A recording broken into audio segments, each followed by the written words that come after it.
Good morning, everyone. So today we are going to start second chapter of our literature book, that is A Gift of Chappals. So now when we read the title, A Gift of Chappals, a question comes to your mind कि gift of chappals कौन देता है किसी को, मतलब जूते कोई किसी को gift में देता है.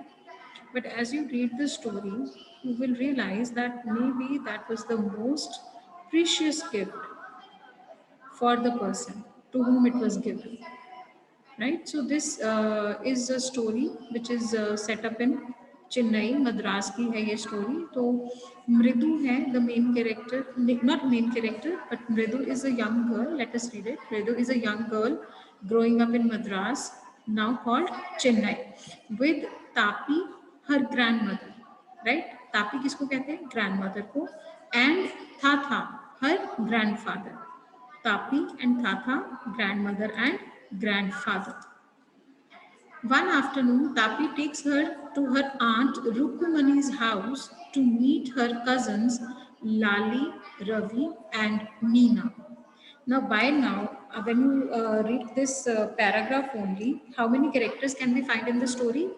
One, Mridu; second, Lali; third, Ravi; fourth, Meena. Means all these four children are cousins. Then another character is Tapi and Rukumani. Rukumani is aunt of Mridu. So all these characters are there in this story. Now let us start reading the story. A smiling Rukumani threw open the door. Threw open means open completely and suddenly. एकदम जब हम door खोलते हैं तो उसने door खोला. Ravi and Meena rushed out. Ravi और मीना बाहर भागे. And Ravi pulled Mridu into the house. They ran out and they pulled Meena inside the house. Wait, let me take off my slippers. Protested Mridu. Protested means objected. यहाँ पे आएगा because मृदु ने उसको object किया कि रुको मुझे अपने जूते उतार लेने दो. She set them out neatly near a pair of large black ones. Set them here is used for slippers. तो उसने अपने जो slippers थे उनको बहुत proper तरीके से एक large black pair of slippers के साथ properly and neatly रख दिया. I think you are aware that in South, people don't take the slippers inside their house. They have to keep their slippers outside and then they roam in the house barefoot. So those were grey actually with dust. अब ये those were किसके लिए use हुआ है? जो slippers मृदु ने देखे थे, जिन स्लीपर्स के पास मृदु ने अपने स्लीपर्स रखे थे, वो स्लीपर्स ग्रे थे एक्चुअली विद डस्ट. मतलब मिट्टी के कारण उनका जो कलर था वो ब्लैक से ग्रे में चेंज हो गया था. You could see the clear mark of every toe on the front part of each slipper.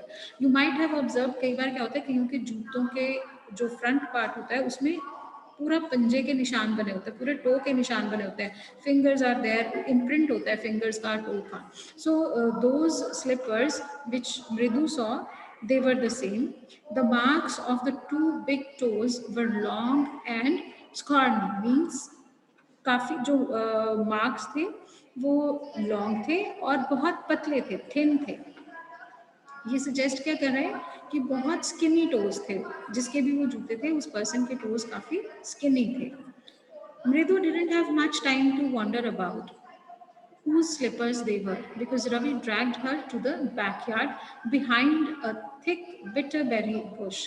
मृदु के पास इतना टाइम नहीं था सोचने के लिए कि वो जूते किसके थे, क्योंकि रवि ने मृदु को ड्रैग किया, पुल किया और उसे कहाँ ले गया? बैकयार्ड में. अब बैक गार्डन, घरों के पीछे एक गार्डन होता है ना, तो उसको हम बैकयार्ड बोल देते हैं. तो बैक गार्डन में ले गया और बैक गार्डन में कहाँ लेके गया? Behind a thick bitterberry bush. उनके गार्डन में एक बिटरबेरी बुश लगी थी, उस बुश के पीछे.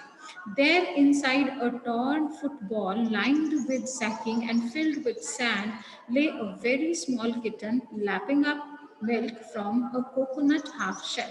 वहाँ उसने क्या देखा कि एक जो फुटबॉल था उस वो फटा हुआ था और उसके अंदर सैंड फिल्ड थी और उसमें एक छोटा सा किटन बैठा हुआ था जो कि कोकोनट शेल में से दूध पी रहा था. Lapping up means drinking milk from a coconut half shell. Coconut का जो शेल होता है दैट इज क्वाइट हार्ड, है ना, तो उसको जब हाफ करते हैं तो that serves the purpose of a बोल. तो उसमें से जो किटन था It was drinking milk. We found him outside the gate this morning. We here is referring to all the three other cousins. हमें ये आज सुबह ही गेट के बाहर मिला. He was mewing and mewing. Poor thing. Thing here is used for kitten. Said Meena. Meena ने कहा कि बेचारा म्यू म्यू कर रहा था. It's a secret. Amma says Pati will leave for our Padu Mama's house if she knows we have a cat. कहती ये हमारा एक सीक्रेट है. No one in the house knows that we have picked up a kitten in front of our gate and we have kept that kitten in the backyard. Because my mother says कि अगर grandmother को ये पता चल गया, पाती को ये पता चल गया that we have a kitten in the home, she will leave the home and would go to Padu Mama's house. People are always telling us to be kind to animals, but when we are, they scream.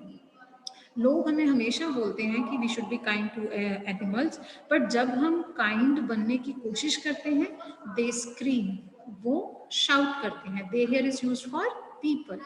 O don't bring that dirty creature here, said Ravi. Ravi ने कहा जब हम, now all these lines are said by Ravi, I am going to repeat the lines. Ravi ने कहा people normally tell us that we should be kind to animals, but when we try to be kind, they shout at us. And what do they say? They say, don't bring that dirty creature here, and don't bring that dirty animal here. Do you know how hard it is just to get a little milk from the kitchen? Pati saw me with a glass in my hand just now. I told her I'm very hungry. I want to drink it. But the way she looked at me, I had to drink most of it to throw her off the scent. Now, all this is said by Ravi. ये सारी lines कौन बोल रहा है? रवि. रवि मृदु को बता रहा है, क्या तुम्हें पता है कि how hard means how difficult is it just to get a small amount of milk for the kitten? क्योंकि आज जब मैं किचन में से मिल्क लेके आ रहा था तो पाती ने मुझे देख लिया. पाती saw that I had a glass in my hand. तो I told her that I am hungry. मैंने क्या झूठ बोला कि मैं भूखा हूँ and I want to drink it, और मुझे दूध पीना है. But the way she looked at me, but जिस तरीके से उन्होंने मुझे देखा, ये एक एक्सप्रेशन की बात की गई कि उन्होंने मुझे बहुत ही सस्पिशियस तरीके से देखा. I had to drink most of it. मुझे most of the milk I had to drink to throw her off the scent. To throw her off the scent means to mislead her, उसको गुमराह करने के लिए, ताकि उनको ये ना पता चले कि ये मैं दूध किसके लिए लेके जा रहा हूँ. उनको गुमराह करने के लिए, मिसलीड करने के लिए मुझे इसमें से काफ़ी दूध पीना पड़ा. Then she wanted the tumbler back, और फिर उनको टम्बलर वापस चाहिए था. पाती excuse me, Paati I wash it myself. Why should I put you to trouble? I told her, और मैंने उन्हें बोला कि मैं इस टम्बलर को खुद ही वॉश कर दूंगा, मैं आपको क्यों ट्रबल में डालूं. मतलब why should I bother you for this? I had to run and pour the milk into the coconut shell and then run back and wash the tumbler and put it back before she really got suspicious. तो मुझे क्या करना पड़ा? आई came out quickly. मैंने फटाफट से दूध को उस कोकोनट शेल में पोर किया and then again ran back, washed the tumbler and kept it back. इससे पहले कि वो मेरी इस एक्टिविटी को लेके डाउटफुल होती. Suspicious means doubtful. उन्हें शक होता कि ये दूध मैंने पिया है कि नहीं पिया. इस सारी चीज़ से पहले मैंने टम्बलर को वॉश करके किचन में रख दिया. Now we have to think of some other way to feed Mahendran. पर अब हमें महेंद्रन को फीड करने के लिए कोई और रास्ता ढूंढना पड़ेगा. Mahendran, this little kitty's name is Mahendran. Mridu was impressed. It was a real name, not just a cute kitty cat name. Ab, what name did Ravi give to that kitten? Mahindran. So Ravi explains कि Mahindran is this little kitty's name, and Mridu was impressed because she found that name real. उसको ये नहीं लगा था कि कोई cute cat सा name रखा होगा उसने. Rather, she found that this was a real name. Actually, his full name is Mahendra Varman Pallav Punai, MP Punai for short, if you like it. If you like. So वो कहता है कि actually इसका पूरा नाम क्या है? महेंद्र वर्मन पल्लव पुनई. अगर तुम्हें अच्छा लगता है तो तुम इसे शॉर्ट फॉर्म में MP पुनई भी कह सकती हो. He now here in this whole paragraph we'll read the description what Ravi gives to Mridu about that kitten which they have found in the morning. He is a fine breed of cat. He कौन है? Kitten, that kitten which they found in the morning. He is a fine breed of cat. Just look at his fur. Like a lion's mane. Mane means coat. शेर की तरह, शेर के फर की तरह उसकी फर है, skin है. And you know what the emblem of the ancient Pallava kings was, don't you? He looked expectantly at Mridu. Emblem means symbol. और तुम्हें पता है कि जो एंशंट पल्लवा किंग्स थे उनका सिंबल क्या था, उनका साइन ऑफ रिप्रेजेंटेशन क्या था, वो कैसे रिप्रेजेंट करते थे अपने आप को? Don't you see, this is the question tag we did yesterday. This is the question tag, don't you? He looked expectantly at Mridu means as if he was expecting a yes from Mridu. Mridu giggled. Giggled means laughed lightly. धीरे धीरे करके हंसती रही. Think I am joking? Well, just wait. I'll show you something. क्या तुम्हें क्या लगता है कि मैं मजाक कर रहा हूँ? अच्छा रुको, मैं तुम्हें कुछ दिखाता हूँ. It's clear you don't know a thing about history. Haven't been to Mahabalipuram? Have you? He said mysteriously. अब ये कौन बोल रहा है? रवि. किसको बोल रहा है? मृदु को. मृदु को कहते हैं क्या तुम्हें लगता है कि मैं मजाक कर रहा हूँ? अच्छा रुको, I will show you something. मैं तुम्हें कुछ दिखाता हूँ. और तुम्हारे इस बिहेवियर से ये क्लियर हो रहा है that you don't know anything about history. क्या तुम कभी महाबलीपुरम गई हो? He asked mysteriously. Mysteriously means in a mysterious manner. Well, when our class went to Mahabalipuram, I saw a statue of his thathas, etc., etc. Fact is, Mahendran here is descendant from that very same ancient cat. अब वो explain कर रहा है कि जब वो महाबलीपुरम गया था, who went to Mahabalipuram? Ravi. When he went to Mahabalipuram, he saw a statue of his. Here is Mahendran. Mahendran's Thathas means grandfather, grandfather, grandfather. So many generations he is counting here. And he says that Mahendran is the descendant from that very same ancient cat. Descendant means who comes from that family.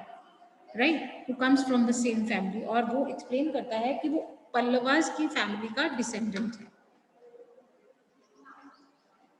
A close relative, scientifically speaking, of none other than the lion, the Pallava lion, emblem of Pallava dynasty. Ravi went on, walking around the bitterberry bush, waving a twig up and down, and his eyes sparkling. Now he continues the explanation. अगर scientifically बोले तो ये किसी line family से कम नहीं है, क्योंकि जो पल्लवास का एम्बलम था, पल्लवा डायनेस्टी का एम्बलम था, that was just a symbol of lion. और ये बोलते बोलते रवि जो था, he was walking around the bitterberry bush and he had a small twig. Twig means a small branch. He had a twig in his hand and he was waving his twig up and down. And while talking about Mahendran's family, his eyes were shining. Means he was enjoying telling this description to Mridu about Mahendran's background.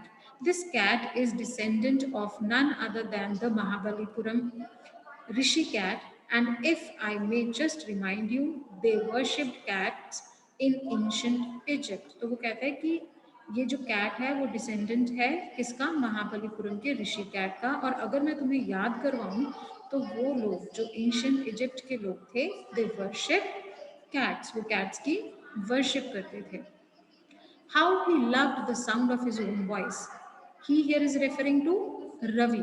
Ravi अपनी ही आवाज को कितना पसंद कर रहा था. Meena and मृदु exchanged looks. Exchange looks means looked at each other. जब वो इस बारे में बात कर रहा था और अपनी ही आवाज को सुन के खुश हो रहा था, देन मीना एंड मृदु both looked at each other. What does that have to do with anything? मृदु demanded.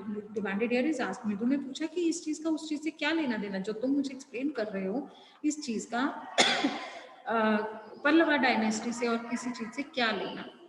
Hush, I am telling you that I am telling you this cat is descended from the Egyptian cat god.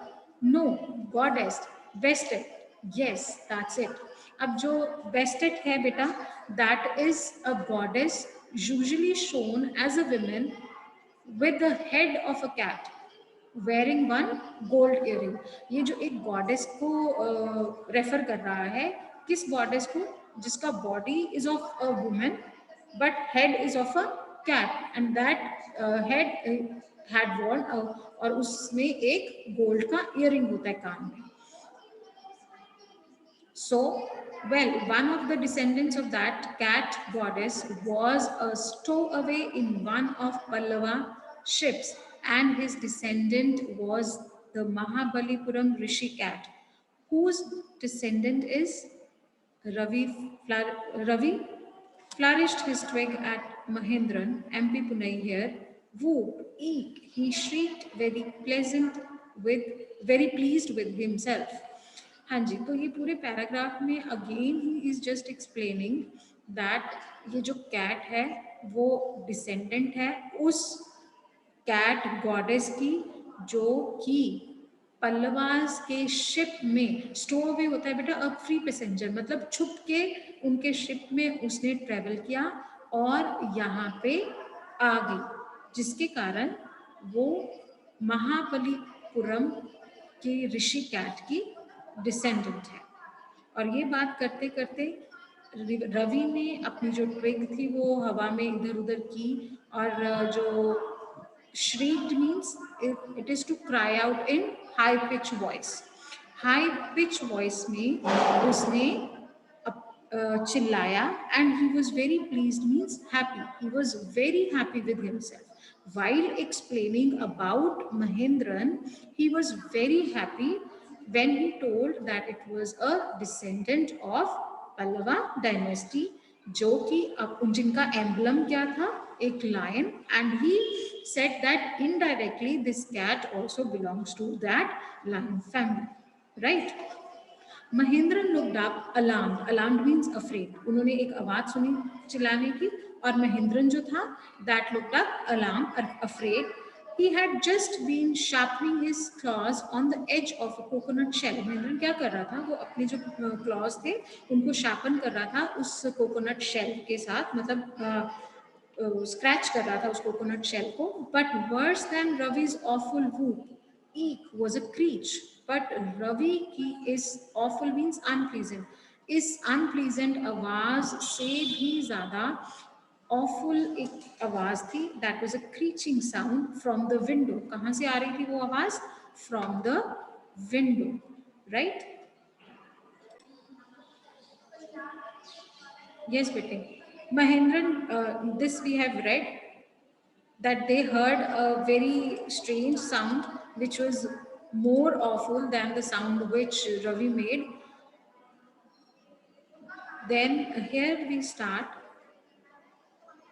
from the window. What a weird sound. If Mridu was startled, MP Punai was frightened out of his wit. अब वो जो crèche sound थी उसको सुन के अगर मृदु confuse हो गई थी कि ये कौन सी आवाज है, तो एमपी पुनई जो था वो भी अफ्रेड हो गया था, because that sound was quite strange, quite unusual, quite weird. Here, standing on end, he bounced up and squirted towards a bamboo tray of red chilies that had been set out to dry. अब उस आवाज को सुन के जो he here refers to that kitten Mahendran, उसके जो tell के hair थे they just got straight. He was afraid and he bounced. उसने जंप किया और भाग के कहाँ की तरफ, किस तरफ भागा? बैम्बू ट्रे की तरफ. बैम्बू ट्रे पे क्या था? रेड चिल्लीज थे जो वहां पे ड्राई होने के लिए रखे गए थे. Trying to hide beneath it, he tipped a few chilies over himself. और डर के मारे उस ट्रे के नीचे छुपने के लिए छुपने गया वो, और उसने कुछ चिल्लीज जो थी, टिप्ड मीन्स ओवरटर्न, अपने ऊपर ही कुछ ड्राई चिल्लीज को गिरा लिया. मियाओ, ही हाउल्ड मिजरेबली, और वो बहुत ही पिटिएबल कंडीशन में again he cried loudly. The screeching went on and on. और जो वो strange sound थी वो continuity में चल रही थी. What's that noise? said मृदु. मृदु ने कहा ये अजीब सी आवाज कौन सी है? That's Lali learning to play violin. Grunted Ravi. Ravi ने बहुत ही deep और rough आवाज में कहा कि ये लाली है जो क्या सीख रही है? How to play violin. She'll never learn a thing. उसको कभी भी कोई चीज समझ नहीं आएगी. The music master just goes on playing like a train whizzing on and on, while Lali is all the time derailing. Going completely off track. अब वो कंपेयर कर रहा है, here Ravi is comparing that how the music master plays the violin and how Lali plays the violin। वो कह रहे हैं कि music master when plays the violin तो ऐसे लगता है जैसे कि whizzing means quickly passing through air। आपने भी सुना होगा जब ट्रेन निकलती है तो बहुत तेजी के साथ निकलती है, विजिंग साउंड के साथ, विसल करते हुए, ठीक है। तो म्यूजिक मास्टर जो है वो इतनी स्मूथली बजा रहे हैं, वायलिन प्ले कर रहे हैं जैसे कि एक ट्रेन बहुत ही स्मूथली हवा से निकलती है, तेजी से निकलती है। while Lali is all the time derailing, derailing means going off the track, पर जब लाली है वो हमेशा ही ऑफ द ट्रैक होती है जब वो वायलिन प्ले करती है, completely off the track, बिल्कुल भी उसके सुर नहीं लगते। So here we are through with our comprehension check 1. Now I am going to start comprehension check 2, second part of the chapter. Now, here we will see the description of the music master. मृदु crept up to the window. Crept means move slowly. मृदु ने धीरे से window की तरफ जाके देखा. Lali was sitting a little distance away, awkwardly holding her violin and bowstring. उसने देखा कि जो लाली थी वो थोड़े डिस्टेंस पे बैठी हुई थी और उसने बहुत ही awkwardly means ungracefully, यहाँ पे awkwardly will be ungracefully, और उसने बहुत ही uneasy way में, as if she was not easy, holding her violin and the bowstring. Bowstring होता है जो violin play करने के लिए हम string use करते हैं. Her elbows jutting out and her eyes glazed with concentration. और उसकी जो elbow थी when she was playing the violin, उसकी जो elbow थी, it was coming out and going out, it was coming in and going out, and her eyes were wide as if she was trying to concentrate a lot. In front of her, with most of his back to the window, was a bony figure of the music master. और उसके सामने कौन बैठा हुआ था? With most of her back to the window मतलब window की तरफ उस जो म्यूजिक मास्टर थे उनकी बैक थी, and he was a bony figure. Now description of music master is given in this paragraph. Bony figure of a music master. Bony figure here is referring to very thin person, ठीक है। So बहुत ही thin थे music master. He had a mostly bald head with a fringe of oiled black hair falling around his ears and an old-fashioned tuft.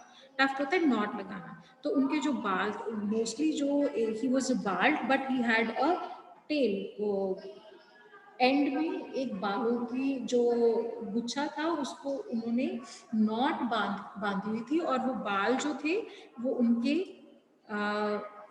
कान के पास से निकल रहे थे, falling around his year, उनके कान के पास से निकल रहे थे। अ gold chain gleamed around his leathery नेक। ग्लीम्ड मीन्स शोन, चमक रही थी। Leathery means hard and brown, मतलब लेदर की तरह हार्ड और ब्राउन कलर का होना। And a diamond ring glittered on his hand as it glided up and down the stem of the violin. And a diamond ring glittered means shone, चमक रही थी कहाँ? उसके हैंड पे, as it glided up and down the stem of the violin। और यहाँ पे description में ये बताया है कि जो म्यूजिक मास्टर थे he was very thin, mostly उनका बाल्ड हेड था, बट उनकी एक चोटी थी जिसको उन्होंने नॉट बांधी हुई थी, और उनके जो बाल थे वो उनके कान के पास से आ रहे थे।